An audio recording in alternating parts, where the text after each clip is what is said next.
Hello everyone, my name is Shane Brown.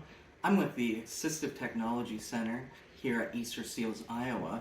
I'm here to tell you a little bit about our grant opportunity that we have available. And it deals with an expansion of our lending library items to allow us to support accessible gaming. You may be wondering, what is accessible gaming? It's the art of making a game playable for a wider group of people by employing options and design decisions that can help remove the barriers that get in the way of the fun. Now, the whole idea of this is to focus on inclusion for all players, regardless of previous experience, ability, or age. And we can typically break down accessible gaming into two categories, and that is software and hardware. Software would be things like adding subtitles in a cinematic cutscene within the video game, or possibly resizing of menu elements so that the user would be able to see them better in the game. Hardware is where we can help at Easterseals. With the expansion of lending library items, this allows us to have items for long-term loan. Starting off for the switches that are available, we have the microlight switch. It can be easily pressed with a finger.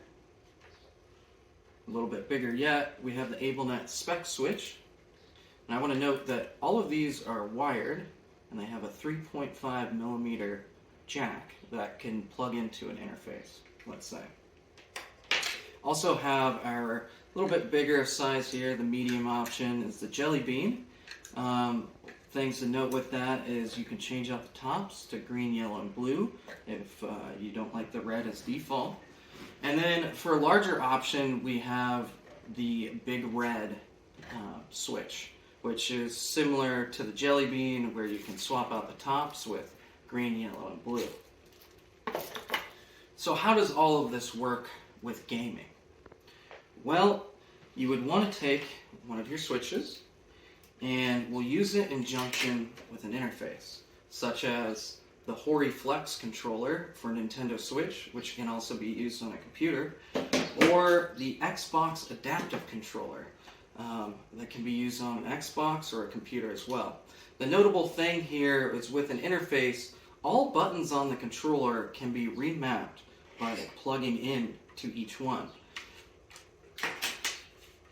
The reason that you may want that over a normal controller is, say I had limited mobility or dexterity in my fingers and I had to make a fist. Well, if I tried to hit any of these buttons while making a fist, it would be hard to do so. And so with a switch, we can set that to, let's say, the A button and plug that in instead. So that allows us to make custom controller designs that can be used in multiple ways. Right here is the Logitech Adaptive Kit, and it's a really great way to kind of show off the different switches. And see, the notable thing here is if I had to make a fist and to press each one of these, I would be able to without hitting another button. And what's great about any of these switches is you can add Velcro on the back, and there's also mounts on the back in case you wanted to mount any of these. For eligibility, this requires a person with a disability and is a current resident in Iowa.